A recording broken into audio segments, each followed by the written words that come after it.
2021년이 끝나기 전에 혹시 매도하시려는 분들은 요거 하나 조심하셔야 되고요. 구체적으로는 매수하신 분입니다.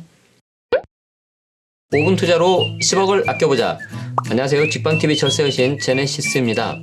여러분, 양도소득세 구하는 방법 혹시 아십니까? 최근에 세법이 너무 어렵고 복잡하게 바뀌었죠. 이럴 때일수록 기본으로 돌아가 보자 라는 생각이 들어서 양도소득세 계산하는 법, 그리고 공동명의가 양도세에서 특히 왜 좋은지 원리에 대해서 한번 잘 설명드려 보겠습니다. 자, 시작해 보겠습니다. 일단 여러분들이 양도소득세는 공동명의가 유리하다, 거기에 대해서 이유를 좀 알고 계셔야 되는데, 양도소득세는 명의자별로 보유하고 있는 지분으로 금액을 분산시켜 버립니다. 예를 들어서 남편 단독명의면은 이때 1억 정도가 올랐다고 했을 때 그 1억이 전부 다 이 한 사람한테 귀속이 되는 거거든요. 남편 절반, 아내 절반, 그러면은 그 1억이 5천만 원, 5천만 원 이런 식으로 나눠져 버리는 거죠. 금액이 나눠주면 왜 좋느냐? 금액이 나눠지는 거에 따라서 적용되는 세율이 같이 낮아져서 그래요. 그 결과 공동명의가 유리하다고 지난번에도 한번 설명드렸었죠. 계산 사례 기억나십니까? 오늘은 조금 더 자세하게 쉽게 한번 해볼 거예요. 요 정도 계산하실 수 있으면은 1주택자이신 분들, 혹시 비과세가 안 된다고 하면은 스스로 셀프 신고도 가능하다. 보시면 단독명의라고 가정하고요. 취득가 5억에서 10억으로 됐습니다.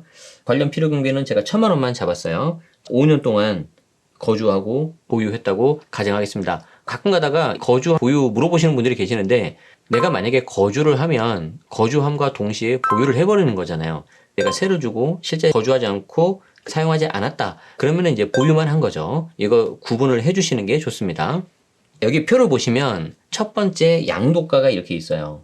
그래서 가장 기본은 취득가에서 양도가를 이렇게 빼줘요. 그럼 5억이 남겠죠. 이때 꼭 필요한 필요경비, 예를 들어서 취득세라든지 그리고 자본적 지출이라든지 이런 것들이 발생할 수 있습니다. 그 금액을 제가 1,000만 원만 이렇게 잡아봤습니다.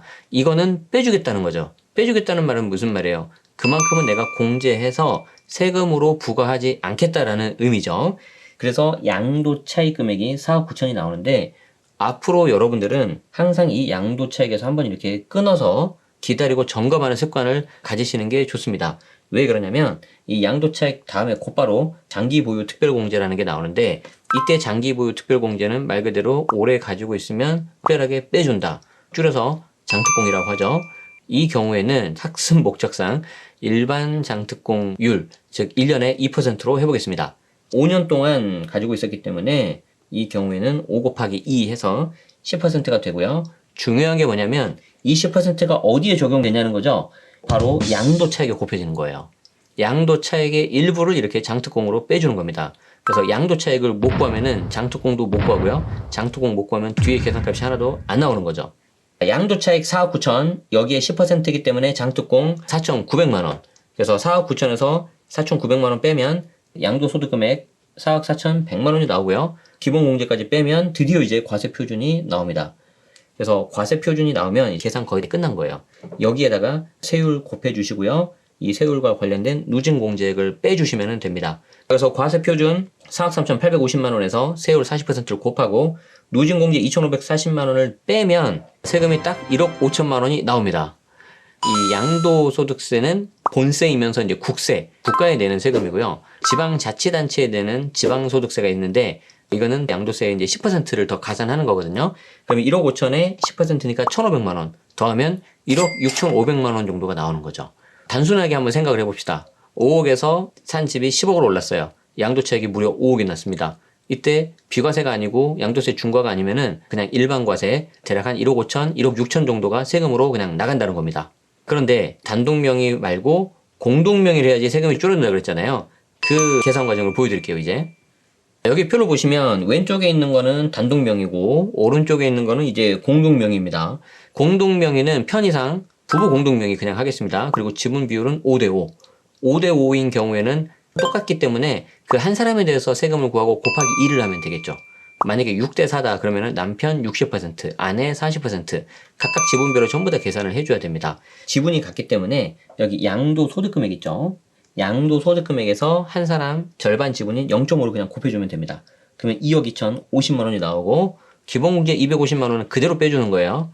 한 사람당 250만 원이니까 이 250만 원을 또 125만 원 이렇게 나누는 거 아닙니다. 그러면 2억 1,800만 원이 과표가 나옵니다. 단독 명의 같은 경우는 4억 3천이 넘었죠. 그런데 이거를 공동 명의를 하니까 2억 1,000으로 내려왔어요. 동시에 세율이 40%에서 38로 내려옵니다. 계산하면 1인당 6,344만 원이 나와요.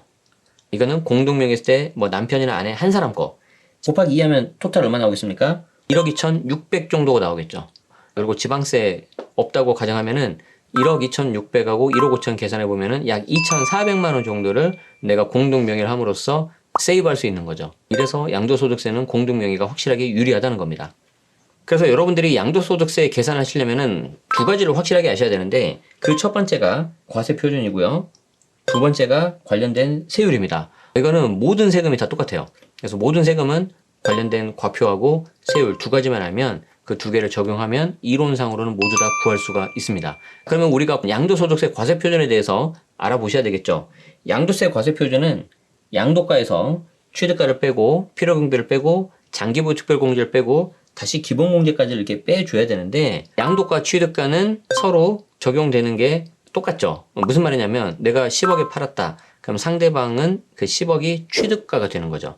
그래서 내가 양도가이면서 상대방은 취득가 서로 크로스 체크가 되는 거예요. 어느 한쪽이 틀리면 이건 문제가 나오는 겁니다. 그리고 필요경비가 있고 그 뒤에 이제 장기부유 특별공제, 기본공제가 있는데 장기부유 특별공제는 법에 딱 나와 있습니다. 모든 사람에게 동일하게 적용이 되는 것이고 기본공제도 마찬가지입니다. 결론은 뭡니까? 필요경비만 내가 유일하게 컨트롤할 수 있어요. 그리고 그 필요경비를 당연히 많이 받아야 되겠죠.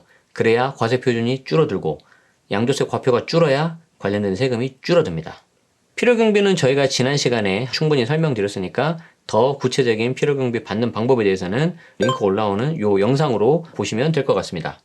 그 다음 세율인데 세율은 조금 조심해야 되는 게 있는데 올해 2021년 1월 1일 한번 인상이 됐고 6월 1일도 2년 미만 단기세율 그리고 분양권 세율이 좀 올라갔습니다. 그거 조심하셔야 됩니다. 일단 여러분들은 최소 2년 이상 보유하시면 된다라고 생각을 하시면 좋습니다. 2년. 만약에 내가 분양권을 취득했다. 분양권은 주택이에요? 아니에요? 주택이 아니에요. 그래서 분양권은 기간은 분양권 기간이고 입주를 하고 주택으로 바뀌면 다시 여기서 2년 가져가자 이렇게 생각하시면 됩니다. 뭐 분양권 1년, 주택 입주하고 나서 1년 했으니까 합쳐서 2년 이건 이제 희망사항인 거죠.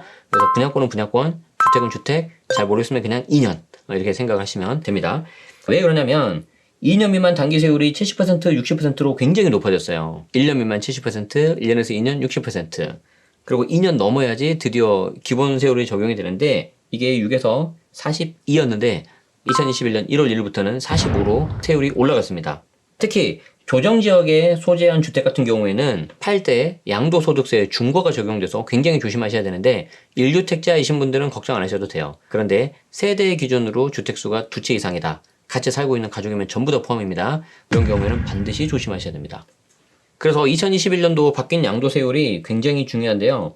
주택 입주권 같은 경우에는 1년 미만 70, 1년에서 2년 60, 2년 넘어도 이제 기본세율이 적용되는 것이고 분양권 같은 경우에는 2021년 6월 1일부터 조정, 비조정 상관없이 1년 미만 70, 1년 넘어도 60, 2년 넘어도 60, 무조건 60입니다. 그래서 가급적이면 분양권 같은 경우에는 실거주 위주로 하라는 거고요. 마무리하기 전에 세율 관련해가지고 제가 한 가지 좀 조심해야 되는 거 말씀드리고 싶어요. 2021년이 끝나기 전에 혹시 매도하시려는 분들은 요거 하나 조심하셔야 되고요. 구체적으로는 2019년 하반기에 매수하신 분입니다. 2019년 11월 달에 이 주황색 집을 매수를 했습니다. 이분은 2019년 11월 당시에 주택 같은 경우에는 1년만 있어도 기본세율이기 때문에 2020년 11월 1년이 지나서 기본세율, 즉 그 당시 기본세율인 6에서 42%가 적용될 거라고 생각을 하실 거예요. 그런데 2021년 6월 1일부터 바뀐 양도소득세율이 적용되기 때문에 양도일을 기준으로 적용됩니다. 언제 매수했는지는 별로 상관이 없어요. 혹시나 2021년 10월 달에 매도를 했다. 그런데 양도일 기준이니까 2021년 6월 1일 넘어서 했기 때문에 1년은 넘었고 2년이 안 됐으니까 60%죠. 이분은 양도 차익이 1억 정도 난다고 한다면 세율이 한 24% 아니면 35% 정도 될 겁니다. 그런데 이거 까딱 실수해가지고요. 60% 양도소득세 세율이 그냥 일괄적으로 적용될 수 있어요. 굉장히 조심하셔야 됩니다. 다시 한번 말씀드리지만 양도소득세 계산의 핵심은 과표에 있어서는 필요경비, 그리고 세율에 있어서는 2년 이상, 이걸 좀 아셔야 되겠습니다. 제가 양도소득세 기초적인 계산 과정으로 길게 설명드렸는데, 계산 과정을 이해하시고 알면은 관련된 절세법을 알 수 있기 때문에 하는 것이고요. 이쯤에서 앞에서 계산하셨던 그 부분을 다시 한번 보시기 바랍니다. 양도가부터 취득가 필요경비를 빼고 양도차익이라는 거 기억하셔야 되고요. 장기부유 특별공제는 이 양도차익에 적용이 된다. 기본공제는 250만 원 되는 것이고, 이때 과표가 나오면은 여기에 세율을 곱해서 최종 세액이 나온다는 겁니다. 그리고 단독 명의는 양도소득 금액에서 이렇게 조정을 하면 되겠습니다. 만약에 6대4로 공동 명의했다. 그러면은 한쪽은 0.6, 한쪽은 0.4 이렇게 해가지고 각각 계산하시면 되겠습니다. 이제 계산하는 거 확실히 아시겠죠? 이게 이제 된다면은 나중에는 양도소득세 중과하는 것도 생각보다 어렵지 않아요. 장기부유 특별공제를 하나도 안 해줍니다. 장기부유 특별공제를 그냥 빵으로 만들어 버리고요. 기본세율이 40이었는데 여기 2주택 중과면 20%를 가산해서 60%가 되는 거고요. 3주택 중과면 30% 가산해서 70이 됩니다. 그렇게 해서 양도세 최고세율 75%가 나오는 거죠. 물론 거기에 지방세 붙으면 82.5가 나옵니다. 여러분들이 계산하시는 건 좋은데 82.5까지는 계산하지 않기를 바라는 마음에서 오늘 영상 마무리하겠습니다. 도움되셨다면 좋아요, 구독 부탁드리고요. 다음 시간에도 더 좋은 정보를 받기 위해서는 알림 설정 잊지 마시기 바랍니다. 지금까지 시청하시느라 수고 많으셨습니다. 직방TV 절세여신 제네시스였습니다. 고맙습니다.